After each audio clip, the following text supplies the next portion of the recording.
Pour débuter la vidéo, n'oubliez pas de vous abonner à ma chaîne en cliquant sur la cloche et également faites un petit like sur les vidéos que vous regardez, ça fait toujours plaisir.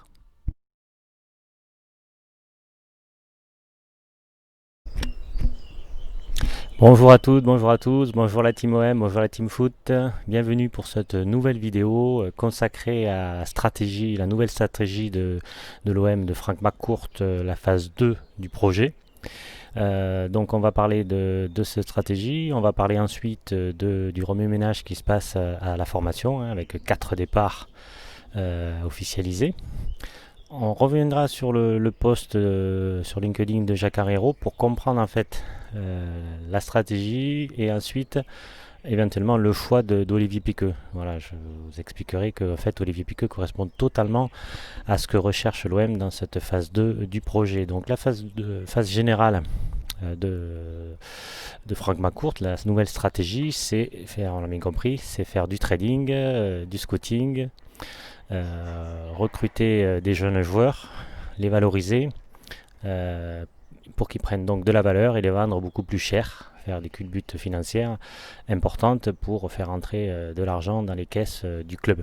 Pourquoi? Évidemment parce que la situation financière de l'OM est catastrophique, exsangue, avec un déficit qui est de chaque année plus de 90 millions, 127 millions d'euros cette année, et sûrement un peu plus à la fin de la saison avec cette crise du Covid-19. Donc McCourt a investi 350 millions d'euros dans le club depuis 4 ans, depuis ses débuts, depuis qu'il a repris l'OM. Donc il a quand même investi un quart de sa fortune. C'est quand même pas rien, on ne peut pas dire qu'il n'a pas investi, mais bon, visiblement il n'y a pas eu de retour sur investissement. Les joueurs qui ont été achetés n'ont pas été revendus assez cher, à part Zambo Anguissa, mais tout le reste, ça n'a pas été le cas. Dimitri Payet, même si sportivement il a donné satisfaction, il a été acheté 30 millions d'euros et donc il ne sera pas vendu 30 millions d'euros. Et Strootman 25 millions d'euros, Mitroglou 15 millions d'euros, 8 millions à Germain, etc., etc. Donc beaucoup de joueurs expérimentés qui ont été achetés qui donc ne pourront pas être revendus. Donc ça c'était la phase 1 qui s'appuyait donc sur une équipe expérimentée qui puisse être compétitive directement de suite dès le début du projet.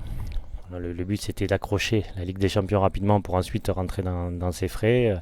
L'argent investi aurait pu être rentabilisé avec des futures ventes et avec la rentrée d'argent de la Ligue des Champions. Donc ça n'a pas été le cas, c'est pour ça qu'il y a eu un échec. Après, sur l'idée du projet, moi je trouve que c'était assez bien vu parce qu'à Marseille il faut quand même des joueurs expérimentés, des joueurs qui sont déjà assis au niveau national et européen, qui supportent la pression. C'est quand même une ambiance particulière. C'est formidable Marseille, mais c'est un public exigeant, donc il faut réussir. Donc il fallait, je pense, des joueurs expérimentés. Alors peut-être pas ces joueurs-là, mais voilà, donc c'est pour ça que maintenant la phase 2 du projet du trading,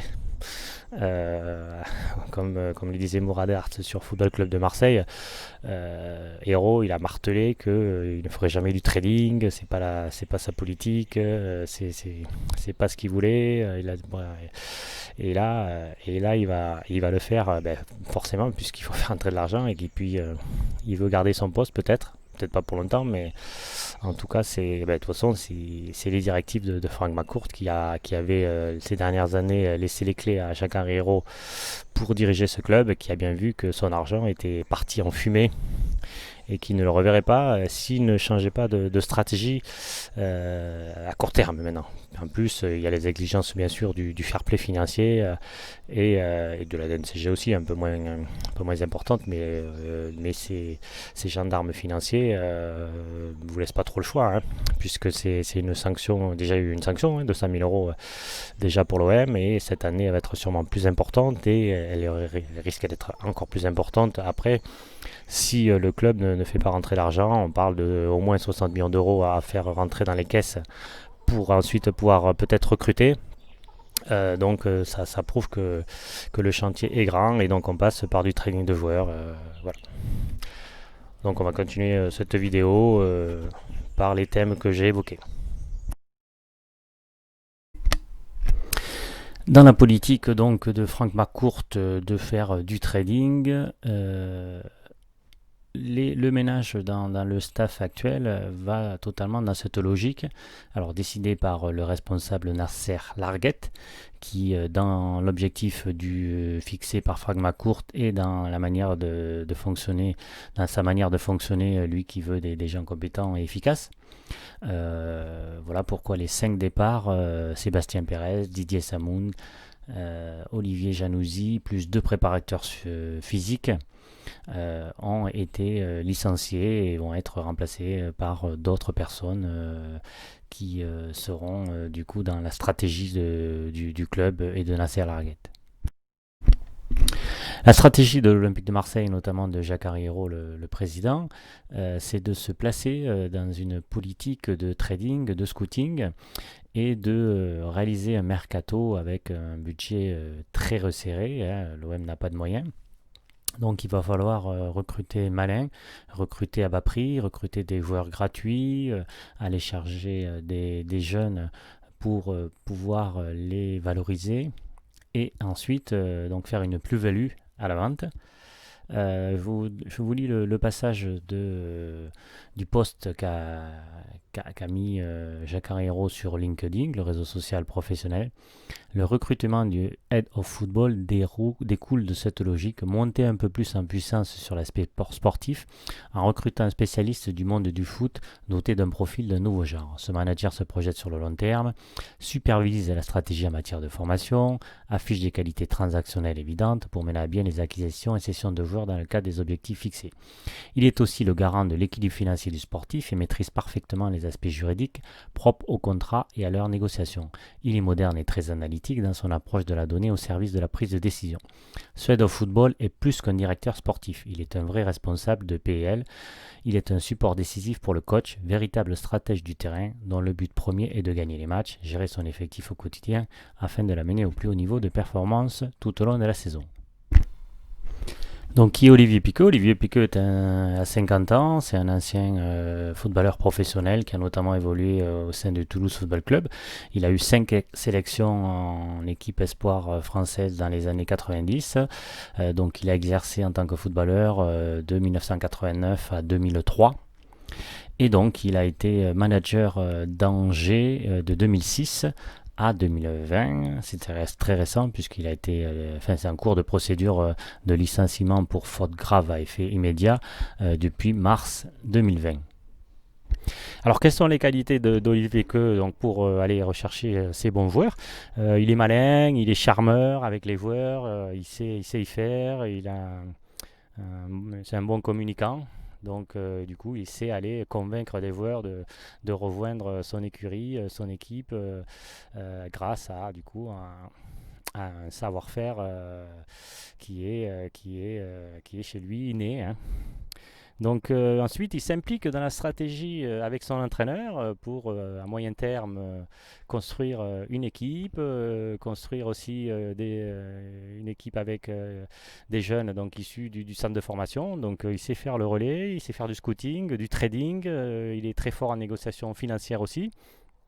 Alors quand on regarde un petit peu l'annonce qu'a fait Jacques Arriero sur LinkedIn, c'est totalement ça correspond totalement aux qualités d'Olivier Piqueux. Olivier Piqueux, puisque du coup, l'OM va avoir très peu d'argent au mercato, voire pas du tout, puisqu'il faut d'abord vendre moins de 60 millions d'euros. Il faut faire du trading, il faut avoir une relation avec l'entraîneur. Ce que vous avez pu voir avec cette annonce de Jacques Arriero sur LinkedIn. Bon relationnel, bon réseau donc en Ligue 1, Ligue 2 nationale et à l'étranger avec Georges Mendes, donc il correspond totalement à ce que recherche l'OM dans sa phase 2 de son projet, puisqu'il va falloir faire des recrutements malins, avec donc peu d'argent, arriver à faire venir des joueurs qui pourront être compétents rapidement en Ligue 1 et qu'ensuite on pourra revendre à l'étranger notamment, ou peut-être à Lyon ou Paris, mais en tout cas, revendre très cher et faire une grosse plus-value financière avec ces transferts. Donc, je dirais moi-même, je voulais un grand directeur sportif étranger, connu, avec du réseau, mais bon, c'est plus adapté. C'est pas, enfin, en tout cas, c'est pour l'instant. Tant que la situation financière de l'OM sera catastrophique, ce n'est plus adapté. Ce qui est donc, voilà, ça ne sert à rien d'aller chercher quelqu'un qui aura énormément de réseau pour acheter des joueurs très chers, étant donné qu'il n'y a pas d'argent. Donc il faut vraiment quelqu'un qui connaisse très bien la Ligue 1, la Ligue 2, le National, des jeunes joueurs, un réseau avec Georges Mendes pour pouvoir réaliser des recrues intéressantes, pas chères, ce qu'avait fait Diouf en son temps, et même La Brune, même s'il a fait beaucoup de mauvaises choses, mais à un moment il avait réussi à faire ça avec très peu d'argent. Donc en tout cas Olivier Piqueux correspond totalement au profil recherché par l'OM. On parle également peut-être du manager, l'ex-manager de Saint-Etienne. Bon, il faudrait étudier un petit peu lui, son parcours, mais en tout cas lui, Olivier Piqueux, à l'heure actuelle, il correspond totalement à ce que recherche l'OM. Et si ça se réalise, on en reparlera bien sûr, mais ça voudrait dire en tout cas que la vente OM n'est pas près de se réaliser, puisque si on prend un directeur sportif comme ça, c'est pour faire d'abord le ménage, pour d'abord recruter malin pour revendre après. Donc forcément, ça se fera cet été. Voilà pour cette vidéo. Continuez à me suivre sur ma chaîne YouTube. N'hésitez pas à vous abonner et converser avec moi, soit par les commentaires, soit par Twitter ou même Facebook. Voilà, je vous remercie et je vous souhaite une bonne soirée. Au revoir.